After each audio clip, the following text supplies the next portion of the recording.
Welcome to the Conquer Risk Podcast. My name is Manish Kata, and with me today I have a special guest, JC Parets. And before I pass it to JC for the intro and toss some questions his way, I want to lay the land as to why he's even here.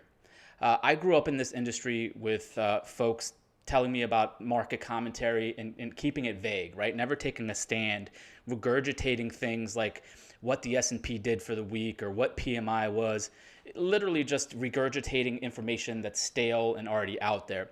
And one of the things that attracted me to JC, I am a member of All Star Charts, which he runs, is the cadence in which he delivers information, the willingness to take a stand, and the passion to believe in kind of your art and have that come through in your work. And I think the new age of asset management is going in this direction, transparency, being able to stand behind what you think versus the old guard, which, sat behind a suit and tie, really didn't tell you anything, but would more than gladly take your money.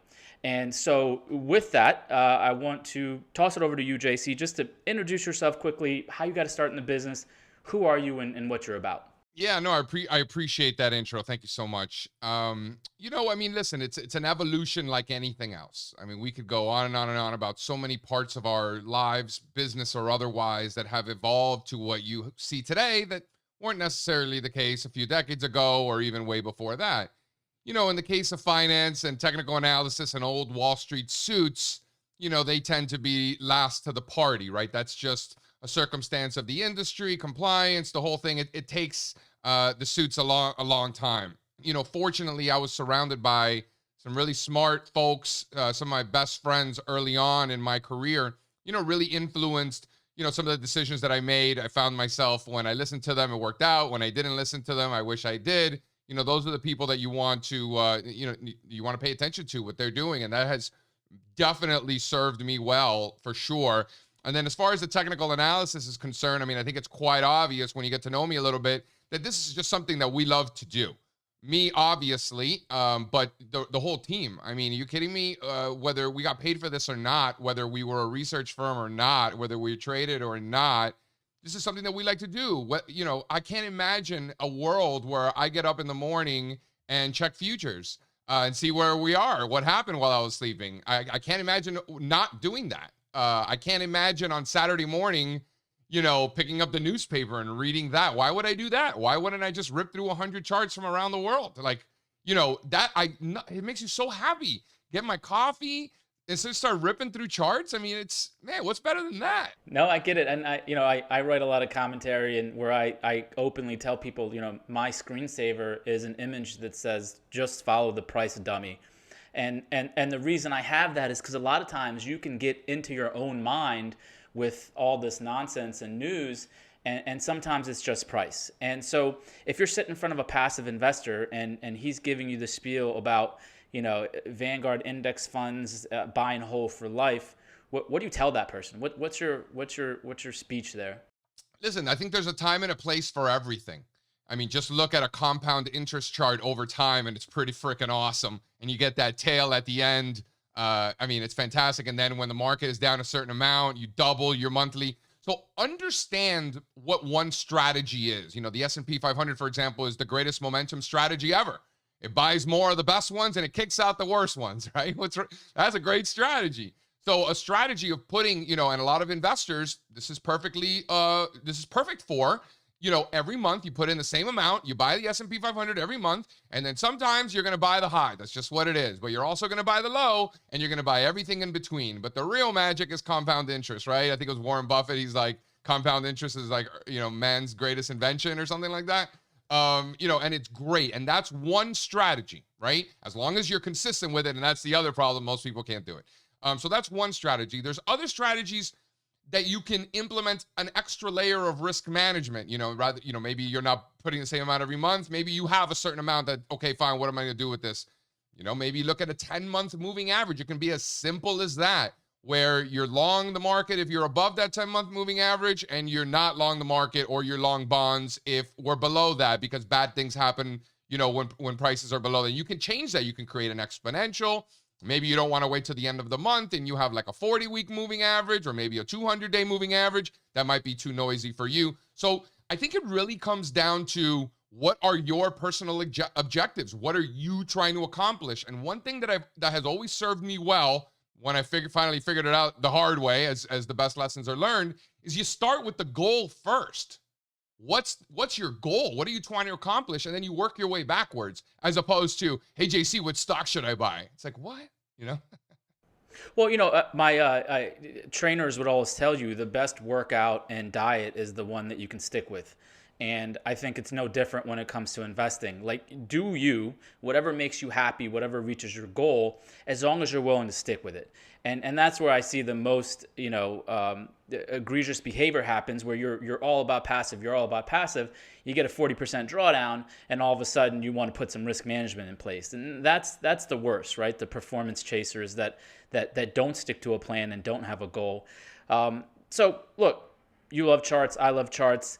This is kind of a silly question, but I'm going to ask it anyway. If there's one chart that gives you an idea of the market or a sense of the market, what would you choose?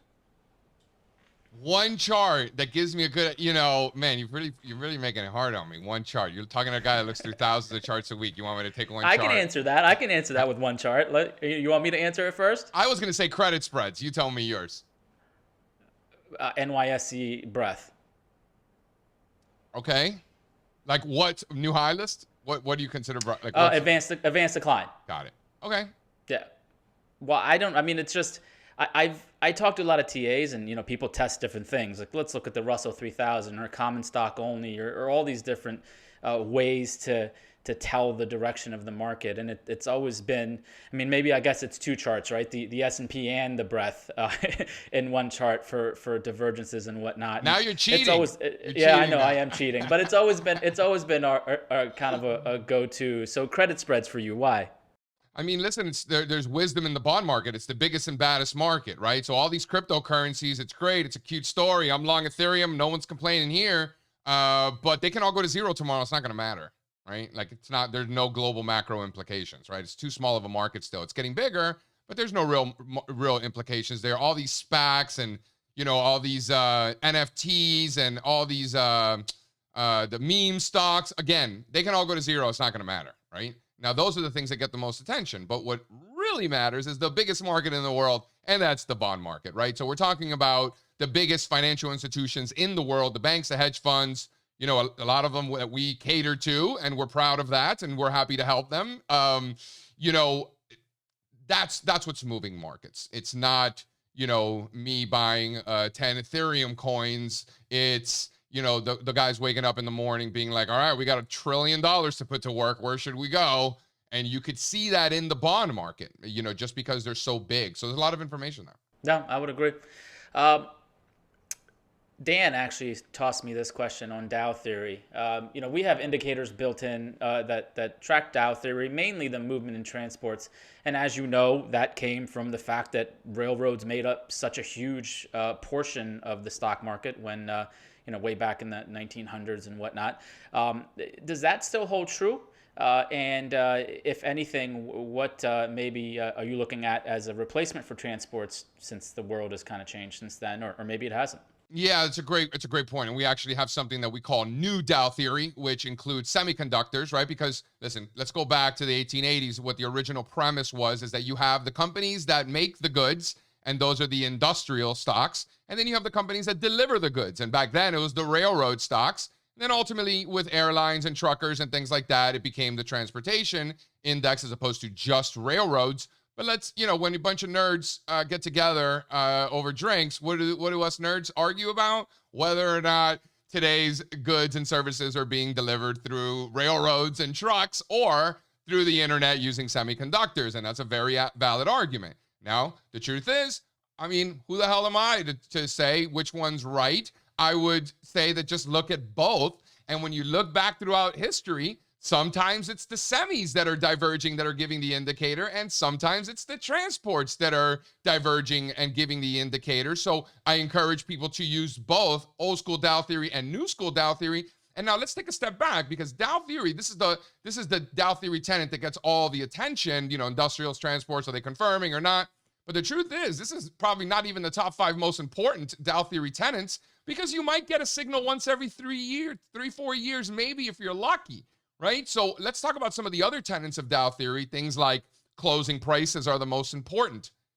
Things like markets trend. You have bull markets and you have bear markets.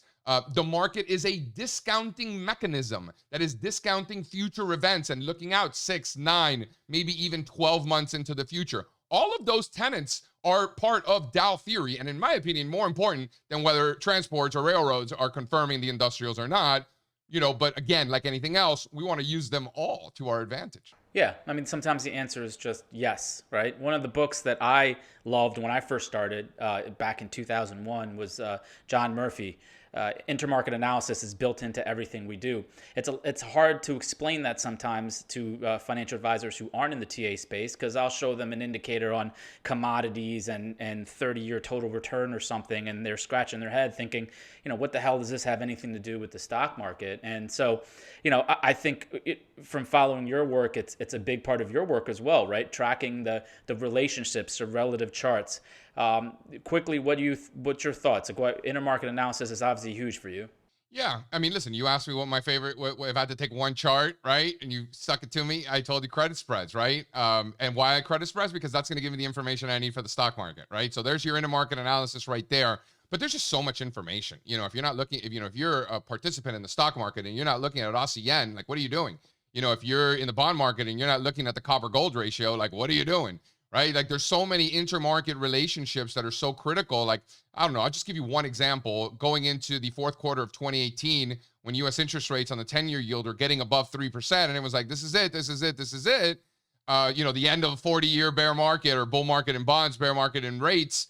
If you looked at the intermarket relationships, they were telling you the opposite. So with new highs in rates into like late September, early October of 2018, you were getting lower highs in the copper gold ratio. You were getting regional banks underperforming real estate investment trusts. These are intermarket relationships that historically trade tick for tick with interest rates that were making lower highs while the U.S. 10-year yield was, breaking out, quote unquote, to new highs. You're saying that this is fugazi, right? They're like, no. So, and then what happened, right? The interest rate rolled over and bonds ripped. Stocks rolled over, and there were a lot of other divergences at the time, but that was just, one that was just very, very like eye-opening. Another one, you go back to a year ago, right? Go back to February, late January, early February of 2020. Again, a lot of breakdowns in international markets, breadth deterioration. You talked about breadth, the new 52-week high list was rolling over. Small caps weren't making new highs, mid caps weren't making new highs, micro caps weren't making new highs. Transports, to your earlier point, were not making new highs. All these international markets, emerging markets, had already topped and were rolling over. Most of them had peaked in January of 2018. So monster divergences on both short-term and long-term timeframes. I mean, I've been arguing since then that there was more evidence warning of a crash than any other crash in market history. Yeah, if you were looking at intermarket analysis, otherwise you would probably just wonder why it happened and blame it on the pandemic, and that's the thing. Though. Yeah, that's true. And what we fight in the advisor community is the question. It's always, people always look at the headlines and say, well, the market went down because of the pandemic. Maybe that pushed it over, but frankly, there were signs ahead of it, and that's always the case. If you're following TA and following price, there's no need to necessarily follow anything else. And that's why the follow the price dummy is just my go-to kind of screensaver there. So, and even now, if you look at the past, 6-9 months, Dan and I were talking about this today with the sector relatives, in terms of the defensives relative to the S&P. I mean, it's, recently it kind of turned and bounced a little bit, but prior to that, I mean, the story was, the bull market story was obvious because no one was buying any of those. None of those could catch a bid relative to the S&P. You look at TLT, gold is a shit sandwich these days. All of it, yen, real estate, utilities. I don't look at currencies as much as you do, but actually, since following your work, I am starting to poke my head in there a little bit more. Good data. Yeah, no, it's never been kind of my cup of tea, but I know I need to, expand on that. So, one of the things that the folks might not know about you is a sommelier, uh, which by the way, I use, and tell me if this is crap or not, but I use Wine Text from Gary Vee. And it's because I go to the wine store and it's always the same five choices, right? And so with this, at least I get this text, and maybe you tell me if you've even heard about it. Maybe these things are good or not. And I think the biggest struggle people have is how to choose a good bottle of wine. And I bet you get so many DMs like, hey, what do you think about this wine or whatnot? And so, any ties to the market, to TA, or is it's just completely separate? No, there's so many. I mean, it becomes quite obvious, like when I'm there, like when I'm wearing so I'm a certified sommelier for those listening. So I, the blind tasting and all that stuff. You have to guess what the wine is and how old and all those things. Written exam, there's a service exam. You got to open up champagne properly, all these things. Anyway, so I did pass in early 2020. So I am a certified sommelier. So, as soon as I started taking wine more seriously, like in 2016, 2017, I started taking wine more seriously. And I realized right away, particularly through the Court of Master Sommeliers, that they use what they call the deductive method. This is the deductive method of identifying what type of wine it is. So, for example, if you're looking at a white wine and it's not red, then you know it's not a Cabernet Sauvignon. It's not a Syrah. It's not, right, a Grenache. You know it because it's a white wine, right? And if it's a red wine, you know it's not a Sauvignon Blanc. It's not a Chardonnay because it's a red wine. So boom, you can already eliminate a whole nother thing. Then you look at the wine and it's like, wow, look at the viscosity in this thing. So it's probably not a Pinot Noir. It's probably not a Cru Noir. It could be a Cabernet Sauvignon. It could be a Sangiovese, something bigger. And then you smell it, then you taste it, you start checking off others. Oh, it can't be that because it doesn't taste like that. Oh, it can't be that. So now you're only left with 2 or 3, right? So they use what's called a deductive method. We do the same thing. If a stock's making a new high, well, we know it's not in a downtrend, right? Right? And then we start deducing from there. And I'm like, wow, these sommeliers are technical analysts. I even wrote a blog post about it like 5 years ago or something, like 4 years ago when I first started getting into it. I was in Reno, Nevada, believe it or not. And then also how humbling it is, right? The market is very humbling. As soon as you're like, oh, I got this thing down, you get punched right in the face, right? Same thing with the blind tasting. You're like, oh my God, this is definitely a Chateauneuf du Pape. I've had a million of these. This is definitely Chateauneuf du Pape. And then it ends up being like a Sonoma Pinot Noir. It's like, what? How is that possible? Right? Yeah, the market, I mean, that's especially if you're following a lot. I mean, that's the one thing that I've learned. I'm 41 now. In my early years, I thought I was, the greatest thing ever in terms of hitting a couple trades, and then you get your ass handed to you, and it's like, it's humble pie. And so and that's like, ultimately all these things are fine and dandy, but everything comes down to risk management, knowing your goal and making sure, at least to me, managing that risk. So, we end this show with a recommendation off the cuff, just something that you've tried recently in your life that maybe someone else would benefit from. I'll go first and toss it to you. I tweeted this the other day and got a little bit of backlash. I got 4 kids under 4. My life has changed dramatically from the years prior. And so time just isn't there, right? Between running a business, 11 employees, a wife, 4 kids. So I go to Target the other day to buy paper towels, and I'm driving through the aisle or with the cart, and I passed the clothes section, and I'll admit it, I walked in, I ended up buying, a pretty good wardrobe, and as I'm leaving the place, I'm like, man, my dad game has really gone to the next level if I'm starting to pile clothes from Target. Look, it's kind of a half-ass recommendation. They have some nice stuff. Obviously, probably fashion-forward people are going to poo-poo it, but look, if you're on your way there anyway, you're going to spend $500 no matter what, right? You might as well add a couple clothes to it. So anyway, that's it for me. What do you got? Anything new in your life that you want to recommend to the folks? Anything new in my life? You want to know? Maybe I've been thinking about my health a lot more. The whole run around, living in New York City, happy hours, TV in Midtown, meeting downtown, back up to Midtown for happy hour, piano bar in the Upper East Side till 2 a.m. Like, I ran that rat race. I did that, right? And I wasn't as aware and concerned about, the way I was living as much as I should have. Granted, I was a lot younger then. I have, to your point, I have a wife and now a baby, an 8-month-old. So I'm not at your level of 4 kids, but I am sort of in your stratosphere, if you will. And I really think 2 things.